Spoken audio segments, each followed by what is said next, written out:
Hey hello guys, welcome back to movie explainer. നമ്മൾ ഇന്ന് കേൾക്കാൻ പോകുന്നത് 19th ഫ്ലോർ എന്ന സീരീസിന്റെ 26ാമത്തെ എപ്പിസോഡാണ്. ഇതിന് മുമ്പത്തെ എപ്പിസോഡ് കണ്ടിട്ടില്ലാത്തവർക്ക് വേണ്ടി ലിങ്ക് ഡിസ്ക്രിപ്ഷനിൽ കൊടുത്തേക്കാം. എന്നാൽ പിന്നെ നമുക്ക് കഥയിലോട്ട് പോയാലോ.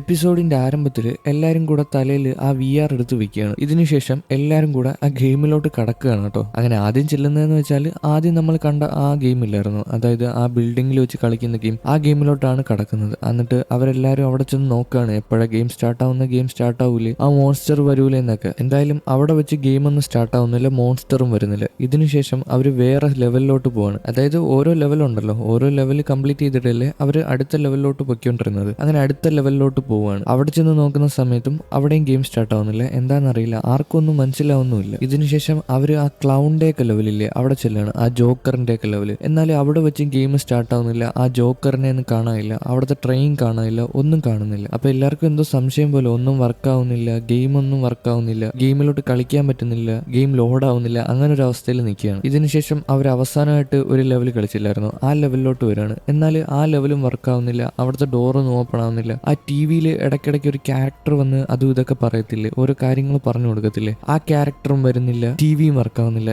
എന്താന്ന് ആർക്കും ഒന്നും മനസ്സിലാവുന്നില്ല. ഇതിനുശേഷം അവർ ആ ടണലിൽ ചെല്ലുകയാണ്, ഹീറോയിനും അങ്കിളും, അല്ലെങ്കിൽ ഹീറോയിനും അച്ഛനും കൂടെ ഉള്ള ആ ടണലിൽ ചെല്ലുകയാണ്. അപ്പം അവിടെ ചെല്ലുന്ന നേരത്ത് എല്ലാം കൂടി ഇടിഞ്ഞു മറിഞ്ഞു വീഴാണ് കേട്ടോ. അത് മറ്റേ നൂല് വലിഞ്ഞിട്ടല്ല, പക്ഷെ എന്തോ സംഭവിച്ചിട്ടാണ്, അത് ഗെയിമിന്റെ എന്തോ പ്രശ്നമാണ്, അതുകൊണ്ട് എല്ലാം കൂടെ ഇടിഞ്ഞ് താഴെ വന്ന് വീഴാണ്. അങ്ങനെ ഇത് കണ്ടിട്ട് എല്ലാവരും കൂടെ പേടിച്ചോടുകയാണ് കേട്ടോ. പക്ഷെ അതിനകത്ത് ഹീറോയ്ക്കും ഹീറോയിനും മാത്രമേ രക്ഷപ്പെടാൻ പറ്റുള്ളൂ. ബാക്കിയുള്ള ഇൻഫ്ലുവൻസർ പെൺകുട്ടി, ഷോർട്ട് ഹെയർ, പിന്നെ ഫാൻ ബോയ്, ഇവർക്കാർക്കും രക്ഷപ്പെടാൻ പറ്റില്ല. ഇവർ മൂന്നുപേര് എന്തായാലും കോമയിൽ പോയി കാണും. ബട്ട് ഇവരുടെ ലൈഫ് ഒരു സ്ഥലത്ത് ട്രാപ്പായി കിടക്കാണ്. അവിടെ ചെല്ലണം എന്തായാലും, എന്നാലേ ഇവർ രക്ഷിക്കാൻ പറ്റത്തുള്ളൂ. പക്ഷെ ഇതിൽ നിന്ന് രക്ഷപ്പെട്ടത് ഹീറോയിനും മാത്രമാണ്. എന്തായാലും ഇത് മനസ്സിലാക്കിയ ശേഷം ഹീറോയിനും തലയുടെ ബാക്കിൽ ടാപ്പ് ചെയ്ത് ഗെയിമിൽ നിന്ന് പുറത്തിറങ്ങുകയാണ്. അപ്പൊ സീനിയർ പെൺകുട്ടിയുടെ അച്ഛൻ്റെ അടുത്ത് ഇതൊക്കെ പറയുന്നുണ്ട് കേട്ടോ. എന്തായാലും ഹീറോയിനും ആ ലെവലിലോട്ട് കടന്നേ പറ്റത്തുള്ളൂ. കാരണം മറ്റേ എല്ലാവരും പെട്ട് കിടക്കുന്ന ആ ഗെയിമില്ലേ, ആ ലെവലിലോട്ട് കടന്നേ പറ്റത്തുള്ളൂ. അതുകൊണ്ട് സീനിയർ പെൺകുട്ടിയുടെ അച്ഛൻ്റെ അടുത്ത് പറയാണ് എങ്ങനെയും ആ ലെവലിലോട്ടൊന്ന് കൊണ്ടുവരണമെന്ന്. അപ്പൊ സീനിയർ പെൺകുട്ടിയുടെ അച്ഛൻ പറയുന്നുണ്ട്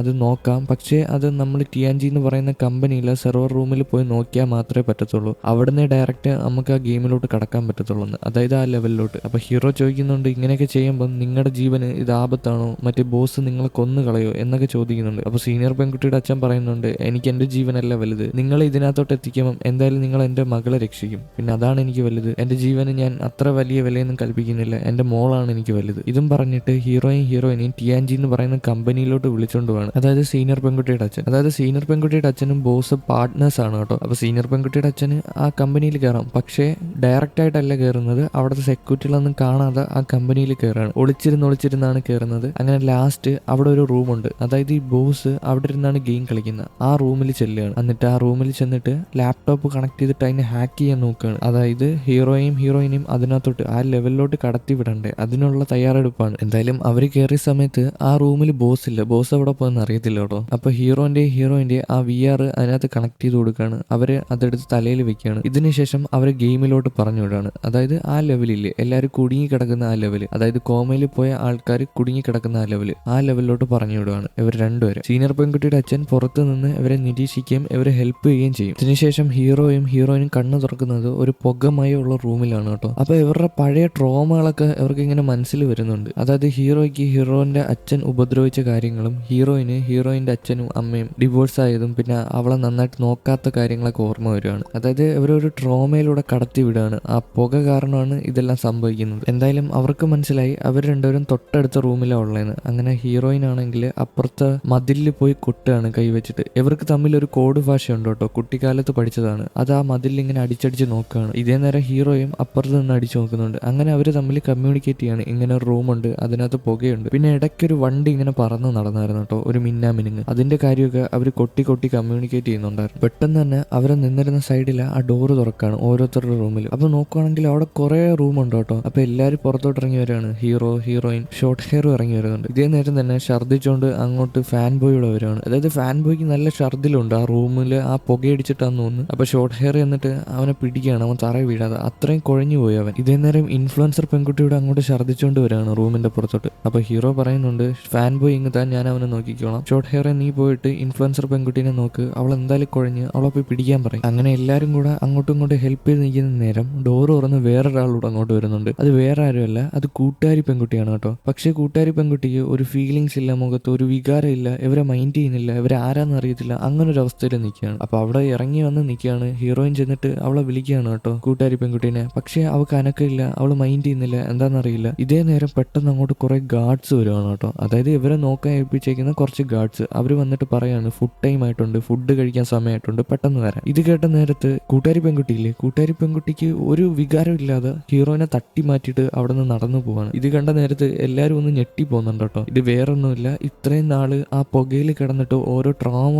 അനുഭവിച്ചിട്ട് ലാസ്റ്റ് ആ മൈൻഡൊക്കെ അങ്ങ് ഒരുമാതിരി ആയിപ്പോയി. അവർ അത്രയും ട്രോമ അനുഭവിച്ചതല്ലേ, അതിന്റെ ഒരു ഷോക്കിലാണ് ഇങ്ങനെ പോകുന്നത്. എന്തായാലും ഫുഡ് എവിടെ കിട്ടുന്നതെന്ന് അറിയാനായിട്ട് ഇവരെല്ലാവരും കൂടെ പോകുന്നുണ്ട് കേട്ടോ. അതായത് കൂട്ടുകാരി പെൺകുട്ടിയുടെ പിറകെ നടന്നു പോവാണ്. അങ്ങനെ നേരെ ചെല്ലുന്നത് ഒരു ക്യാൻറ്റീനിലാണ്. അപ്പൊ അവിടെ ആണെങ്കിൽ എല്ലാവരും ഉണ്ട്, അങ്കിൾ ഒഴിച്ച് ബാക്കി എല്ലാവരും ഉണ്ട്. അതായത് ഹീറോയിന്റെ അച്ഛൻ ഒഴിച്ചിട്ട്. അങ്കിള് ഗെയിമിലോട്ട് വരത്തില്ല, കാരണം അങ്കിള് കോമയിൽ കിടക്കുകയാണ് ആക്സിഡന്റ് കാരണം. അതുകൊണ്ട് ചിപ്പ് കാരണം എന്തായാലും ഗെയിമിലോട്ട് വരത്തില്ല. അച്ഛൻ മാത്രമേ ഗെയിമിലുള്ളൂ, അത് ആലോചിക്കണം. എന്തായാലും അവർക്ക് കൊടുക്കുന്ന ഫുഡ് എന്തോ ഒരു അലുവ പോലത്തെ എന്തോ ഒരു ചുമന്ന സാധനം, ഇറച്ചി അലുവ എന്തൊക്കെയുണ്ടോ, അത് അലുവ ആയിരിക്കില്ലല്ലേ, അലുവ മലയാള ഫുഡല്ലേ. നമ്മുടെ ഹീറോയ്ക്കും ഹീറോയിനും എല്ലാവർക്കും ഇതേ സെയിം ഫുഡ് കൊടുക്കുന്നുണ്ട് കേട്ടോ. അവരിത് കഴിക്കുന്നൊന്നുമില്ല, ഇത് കണ്ട എങ്ങനെ കഴിക്കാൻ തോന്നുന്നു. എന്തായാലും ഇവരെല്ലാവരും അവിടെ വന്നിരിക്കുകയാണ് കേട്ടോ. പക്ഷേ ഈ കോമയിൽ കിടക്കുന്ന, അതായത് ആദ്യം കോമയിൽ പോയ, അതായത് കൂട്ടുകാരി പെൺകുട്ടി, പിന്നെ റൗഡി പയ്യൻ, കൂട്ടുകാരൻ പയ്യൻ, പിന്നെ അമൂൽ പയ്യൻ, ഇവരാണെങ്കിൽ ഒരു റിയാക്ഷനോ ഒരു വികാരം ഇല്ലാതെയാണ് ഈ ഫുഡ് കഴിക്കുന്നത്. അവരുടെ മുഖത്തൊരു വികാരമില്ല, ഒരു റോബോട്ടിനെ പോലെ ഇങ്ങനെ കഴിച്ചുകൊണ്ടിരിക്കുകയാണ്. അപ്പൊ ഇത് കണ്ട ഹീറോയിൻ ആണെങ്കിൽ കൂട്ടുകാരി പെൺകുട്ടിക്ക് അവളുടെ ഫുഡൂടെ കൊടുത്തിട്ട് പറയാ എനിക്ക് വേണ്ട, ഇത് നീ കഴിച്ചോളാം. എന്നാൽ അതും അവളൊരു വികാരം ഇല്ലാതെ ആ ഫുഡൂടെ വാങ്ങുകയാണ്, എന്നിട്ട് അതുകൂടെ ഇരുന്ന് കഴിക്കുകയാണ്. ഇതേ നേരം സീനിയർ പെൺകുട്ടി അവിടെ ഉണ്ട് കേട്ടോ. ഞാൻ സീനിയർ പെൺകുട്ടിയുടെ കാര്യം മറന്നുപോയി. സീനിയർ പെൺകുട്ടി അവിടെ ഉണ്ട്. സീനിയർ പെൺകുട്ടി അവിടെ ഇരുന്ന് ഫുഡ് കഴിക്കുകയാണ്. ഇതേ നേരം ഇൻഫ്ലുവൻസർ പെൺകുട്ടി അങ്ങോട്ട് ചെന്നിട്ട് പറയാണ്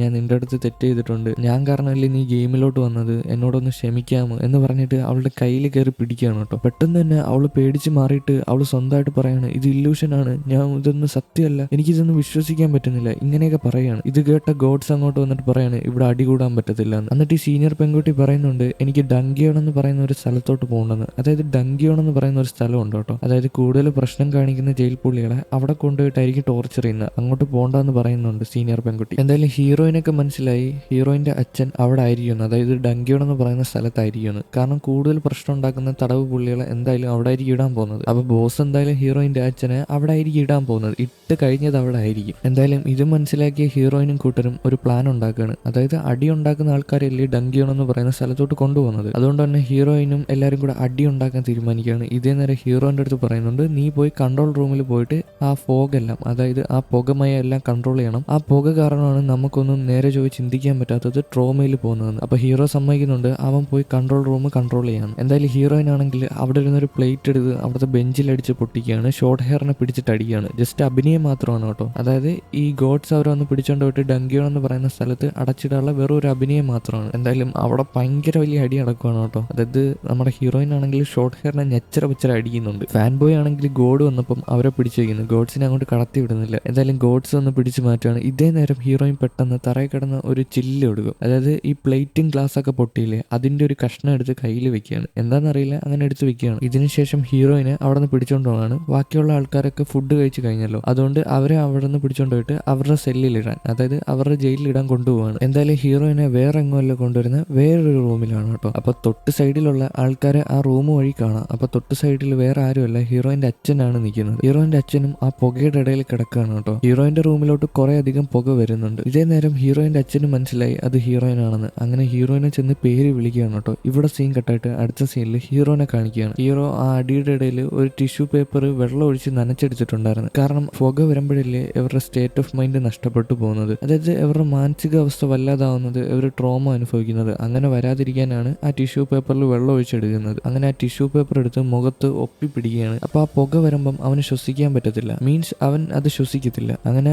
തൊട്ട് മണ്ടയിൽ ഒരു ഗ്യാപ്പ് ഉണ്ട് കേട്ടോ. ആ ഗ്യാപ്പ് വഴി നോക്കുകയാണ്, എന്തോ മനസ്സിൽ കരുതാണ് അതുവഴി പുറത്തു പോകാൻ പറ്റുമോ ഇല്ലെന്നൊക്കെ നോക്കുകയാണ്. ഇവിടെ സീൻ കട്ടായിട്ട് അടുത്ത സീനിൽ ഹീറോയിനെ കാണിക്കുകയാണ്. ഹീറോയിന് ബോധം പോയിട്ടില്ല കേട്ടോ ആ പുക ശ്വസിച്ച ശേഷം. കാരണം ഒരു ചില്ലും കുപ്പി എടുത്തില്ലായിരുന്നു, പൊട്ടിപ്പോയ ഒരു പീസ്. അത് എന്തിനാ എടുത്തതെന്ന് വെച്ചിട്ടാ അത് അവളുടെ കൈ മുറിച്ചിട്ട് ആ വേദന കാരണം അവൾക്ക് ബോധം പോകത്തില്ല. ഇതേപോലെ സെയിം ആയിട്ട് അവളുടെ അച്ഛനും ചെയ്തിട്ടുണ്ട് കേട്ടോ. ഒരു ചില്ലും കുപ്പി വെച്ചിട്ട് കൈ മുറിച്ചിട്ട് ബോധം പോകാൻ നോക്കുന്നുണ്ട്. അച്ഛനും നോക്കുന്നുണ്ട്, മോളും നോക്കുന്നുണ്ട്. ഇത് കണ്ട അച്ഛൻ പറയുന്നുണ്ട് നീ എന്റെ മോള് എന്നാന്ന്. എന്തായാലും അവിടെ വെച്ച് അവർ ഒരുപാട് ഇമോഷണൽ ആയിട്ട് സംസാരിക്കുകയാണ് കേട്ടോ. രണ്ടുപേരും കരയുന്നുണ്ട്, അവരുടെ തെറ്റ് മനസ്സിലാക്കുകയാണ്. അച്ഛൻ കുട്ടിക്കാലത്ത് ഹീറോയിനെ ഹീറോയിനെ നോക്കിയിട്ടില്ല, അത് മാത്രമല്ല ഹീറോയിൻ വലുതായ ശേഷം അച്ഛനെ മൈൻഡ് ചെയ്തിട്ടില്ല. അങ്ങനെ ഓരോ കാര്യങ്ങൾ പറഞ്ഞിട്ട് അങ്ങോട്ടും ഇങ്ങോട്ടും സങ്കടപ്പെട്ട് കരയുകയാണ്. എന്തായാലും അടുത്ത സീനിൽ ഹീറോനെ കാണിക്കുകയാണ് കേട്ടോ. ഹീറോ വേറെ എന്തിനും അല്ല അത് നോക്കിയത്, അവനാണെങ്കിൽ ആ വെന്റിലേഷനിൽ കയറിയിട്ടുണ്ട് കേട്ടോ. അവന് ആ പുകയടിച്ചിട്ട് ബോധം പോയില്ലല്ലോ, അതുകൊണ്ട് തന്നെ ആ വെന്റിലേഷനിൽ കൂടെ നടന്ന് എങ്ങോട്ടോ പോകണം. അപ്പൊ ഈ വെന്റിലേഷനിൽ കൂടെ നടക്കുന്ന സമയത്ത് ശബ്ദം കേൾക്കുന്നുണ്ട്, ടപ്പേ ടപ്പേ എന്ന് പറഞ്ഞിട്ട്. അതാ മെറ്റലല്ലേ. ഇതേ നേരം ഒരു ഗാർഡാണെങ്കിൽ അത് കേൾക്കുന്നുണ്ട് കേട്ടോ. അപ്പൊ ഗാർഡാണെങ്കിൽ ഒരു സ്ഥലത്ത് വന്ന് അത് പെട്ടെന്ന് പൊക്കി നോക്കുകയാണ്. എന്തോ ഭാഗ്യത്തിന് പെട്ടെന്ന് തന്നെ ഹീറോ സൈഡിലോട്ട് ഒളിച്ച് മാറുകയാണ് കേട്ടോ. അപ്പൊ ഗാർഡ് ഇത് കാണുന്നില്ല. അങ്ങനെ ഗാർഡ് അവിടെ നിന്ന് പോവാണ്. ഇതിനുശേഷം ഹീറോ ആണെങ്കിൽ ആ വെന്റിലേഷനിൽ കൂടെ വീണ്ടും നടക്കാൻ തുടങ്ങുകയാണ്. അതായത് എഴയുകയാണ്. അങ്ങനെ നേരെ ചെല്ലുന്നത് കൺട്രോൾ റൂമിന്റെ തൊട്ട് മണ്ടയിലാണ് കേട്ടോ. അപ്പൊ അവൻ നിൽക്കുന്ന ആ വെന്റിലേഷൻ ഇല്ലേ, അതായത് എഴയുന്ന വെന്റിലേഷൻ, അതിന്റെ തൊട്ട് മണ്ടയിൽ കൂടാണ് ഈ കൺട്രോൾ റൂമിന്റെ വയറെല്ലാം പോയിരിക്കുന്നത്, കറണ്ടിന്റെ. അങ്ങനെ അതിനകത്ത് പിടിച്ച് എന്തൊക്കെയോ ചെയ്യാണ് കേട്ടോ. അത് പൊട്ടിച്ചങ്ങനെ കളയാണ്. ഇതേ നേരം കൺട്രോൾ റൂമിലുള്ള അവിടുത്തെ ഗാർഡിനാണെങ്കിൽ കണക്ഷൻ കിട്ടുന്നില്ല. 2 റൂമിലെ CCTV അങ്ങ് കട്ടായി പോവാണ്. അങ്ങനെ ഈ ഗാർഡ് ആണെങ്കിൽ അതെന്താന്ന് ചെക്ക് ചെയ്യാൻ പോവാണ്. ഇതേ നേരം ഹീറോ പെട്ടെന്നാണെങ്കിൽ താഴെ ഇറങ്ങുകയാണ് കേട്ടോ. അതായത് ആ കൺട്രോൾ റൂമിൽ ഇറങ്ങുകയാണ്. അപ്പൊ തൊട്ട് സൈഡിലാണെങ്കിൽ ഈ ഗോഡിന്റെ ഒരു സ്റ്റിക്ക് ഉണ്ട് കേട്ടോ. 2 സ്റ്റിക്ക് ഉണ്ട്. അതിലൊരു സ്റ്റിക്ക് എടുത്തിട്ട് സൈഡിൽ ഒളിച്ചിരിക്കുകയാണ്. അങ്ങനെ ഈ ഗോഡ് തിരിച്ചു വരുവാണ്. അവിടുത്തെ കമ്പ്യൂട്ടറിൽ എന്തൊക്കെയാ പ്രശ്നം ചെക്ക് ചെയ്യാണ്. ഇതേ നേരം ഹീറോ ആണെങ്കിൽ പെട്ടെന്ന് വന്നിട്ട് ബാക്കിൽ നിന്ന് അവനെ അടിച്ചിടുകയാണ് കേട്ടോ. അടിച്ച് ബോധം കെടുത്തി കളയാണ്. ആ സ്റ്റിക്ക് വെച്ചിട്ട് തന്നെ എന്നാലും ബോധം കെടുത്തി കളയാണ്. എന്തായാലും ഇവിടെ സീൻ കട്ടായിട്ട് അടുത്ത സീനിൽ റൗഡി പയ്യനാണ് കേട്ടോ കാണിക്കുന്നത്. ഈ റൗഡി പയ്യനാണെങ്കിൽ പുകയടിച്ചിട്ട് ഓരോ ട്രോമ ഇങ്ങനെ മനസ്സിലോട്ട് വരുവാണ്. അവനെ അങ്ങ് ഇല്ലാണ്ടാക്കുകയാണ്. അവനെ മനസ്സിലങ്ങ് വേദനിപ്പിക്കുകയാണ്, കുത്തി വേദനിപ്പിക്കുകയാണ്. അതായത് അവന് മറ്റേ അമൂൽ പയ്യനെയും കൂട്ടുകാരൻ പയ്യനെയും നഷ്ടപ്പെട്ടതും പിന്നെ നമ്മുടെ ഫാൻ ബോയ് ഇല്ലേ, അവനെ രക്ഷിക്കാൻ പറ്റാത്തതിന്റെയും എല്ലാത്തിന്റെയും കുറ്റബോധം അവന്റെ മനസ്സിലുണ്ട്. ഇതേ നേരം തന്നെ കൂട്ടുകാരി പെൺകുട്ടിക്കും സെയിം ഇത് കണക്ക് തന്നെയാണ് കേട്ടോ. കൂട്ടുകാരി പെൺകുട്ടിക്കും ഓരോ ട്രോമകൾ ഇങ്ങനെ കൊടുത്തോണ്ടിരിക്കുകയാണ്. എന്ത് ചെയ്യണമെന്ന് പോലും അറിയത്തില്ല. അങ്ങനെ ഒരു അവസ്ഥയിലാണ്. അതായത് ബോധമില്ലാതെ ട്രോമകൾ ഇങ്ങനെ കണ്ടു പൊയ്ക്കൊണ്ടിരിക്കുകയാണ്. എന്തായാലും ഹീറോ അവിടുത്തെ ഏതോ ഒരു സ്വിച്ചിൽ പിടിച്ച് അമർത്താണ് കേട്ടോ. അപ്പൊ പെട്ടെന്ന് തന്നെ ഈ ട്രോമയുടെ പുക വരുന്നത് നിൽക്കുകയാണ്. എല്ലാവരും പെട്ടെന്ന് ബോധത്തിലോട്ട് വരികയാണ്. ഇതേ നേരം ഷോർട്ട് ഹെയറിനെ ഫാൻ ബോയിനെയും കാണിക്കുകയാണ്. ഇവര് തമ്മിൽ അപ്പുറത്തും ഇപ്പുറത്തുമാണ് റൂമിൽ കിടക്കുന്നത് കേട്ടോ. ഇതേ നേരം ഷോർട്ട് ഹെയറിനെ അവനെ കാണാൻ പറ്റത്തില്ല, എന്നാലും അവന്റെ തൊട്ട് റൂമിന്റെ ഇപ്പുറത്തല്ലേ. അങ്ങനെ ഈ ബോധം വന്നപ്പോഴാണെങ്കിൽ അവിടുത്തെ ഫിറ്റിലിട്ട് ഇടിക്കുകയാണ്. ഈ ഫാൻ ബോയിനെ വിളിക്കുകയാണ്. ഇതേ നേരം ഫാൻ ബോയ് ഇത് കേൾക്കുന്നുണ്ട്. ഫാൻ ബോയ് വിചാരിക്കുന്നത് ഷോർട്ട് ഹെയർ ആപത്തിലാണെന്നാണ്. അങ്ങനെ തിരിച്ചും കൊട്ടാണ്. ഈ തിരിച്ചു കൊട്ടുന്നത് കേൾക്കുമ്പം ഷോർട്ട് ഹെയർ വിചാരിക്കുന്നത് ഫാൻ ബോയ് ആപത്തിലെന്നാണ്. അങ്ങനെ അങ്ങോട്ടും ഇങ്ങോട്ടും ആപത്തിലാന്ന് വിചാരിച്ചിട്ടുണ്ടല്ലോ, ഇവരാണെങ്കിൽ അവിടെ കിടന്ന് അങ്ങോട്ടും ഇങ്ങോട്ടും ബഹളം ഉണ്ടാക്കുകയാണ്. ഇത് കേട്ട ഗോഡ് അങ്ങോട്ട് ഓടി വരുവാണ് കേട്ടോ. എന്നിട്ട് നോക്കുന്ന സമയത്ത് അവിടെ പുകയില്ല, ഇവർക്ക് ബോധമുണ്ട്. അപ്പൊ ഇത് കണ്ടപ്പോൾ ഗോഡിന് മനസ്സിലായി സെക്യൂരിറ്റി റൂമിൽ അല്ലെങ്കിൽ കൺട്രോൾ റൂമിൽ എന്തോ പ്രശ്നം നടക്കുന്നുണ്ട്, അവിടെ എന്തോ പ്രശ്നമുണ്ട്. ഇത് മനസ്സിലാക്കിയ ഗോഡാണെങ്കിൽ ബാക്കിയുള്ള ഗോഡിനെ കൂടെ വിളിച്ചു വരുത്താണ്. അവരെ ആ സെക്യൂരിറ്റി റൂമിലോട്ട് പോവുകയാണ്. ഇതേ നേരം ഹീറോയും അച്ഛനെയും കാണിക്കുകയാണ്. ഈ അച്ഛൻ പറഞ്ഞു കൊടുക്കുകയാണ്, എന്റെ പ്ലാൻ എന്ന് വെച്ചാൽ ഞാനല്ലേ ഈ ഗെയിം കണ്ടുപിടിച്ചത്. അപ്പൊ ഇതിനകത്ത് ഒരു സീക്രട്ട് റൂം ഉണ്ട്. ആ സീക്രട്ട് റൂമിൽ കയറിയിട്ട് ഒരു വൈറസിനെ കടത്തി വിടുകയാണെങ്കിൽ എന്തായാലും ഈ ഗെയിം നശിച്ചു പോകും. അതാണ് എന്റെ പ്ലാൻ. പക്ഷേ ആ വാതിൽ എവിടാന്ന് അറിയത്തില്ല. കാരണം ഈ ഗെയിം ആണെങ്കിൽ ഇറക്കാൻ നേരത്ത് കുറെ മോഡിഫൈ ചെയ്ത്, അതായത് ഈ ബോസ് കുറെ മോഡിഫൈ ചെയ്തുകൊണ്ട് തന്നെ എനിക്കത് എവിടാന്ന് അറിയത്തില്ല. അതിനി കണ്ടുപിടിക്കണം എവിടോ. പക്ഷേ ആ സീക്രട്ട് റൂം ഉണ്ട്. ഇത് ഹീറോയിന്റെ അടുത്ത് ഹീറോയിന്റെ അച്ഛൻ പറഞ്ഞു കൊടുക്കുകയാണ്. ഇതിനുശേഷം ഹീറോനെ കാണിക്കുകയാണ്. ഹീറോ ആണെങ്കിൽ അവിടുത്തെ വേറെ ഏതോ ഒരു ബട്ടൺ പിടിച്ച് ഞെക്കുന്ന നേരത്ത് ബാക്കി എല്ലാ ഡോറും തുറക്കുകയാണ് കേട്ടോ. അതായത് ഓരോ ജയിലിന്റെ ഡോറും തുറക്കുകയാണ്. ഇതും കാണിച്ചുകൊണ്ടാണ് ഇന്നത്തെ ഈ എപ്പിസോഡ് ഇവിടെ അവസാനിച്ചിരിക്കുന്നത്. എന്നാൽ പിന്നെ അടുത്ത എപ്പിസോഡായിട്ട് കാണാം. Okay, by.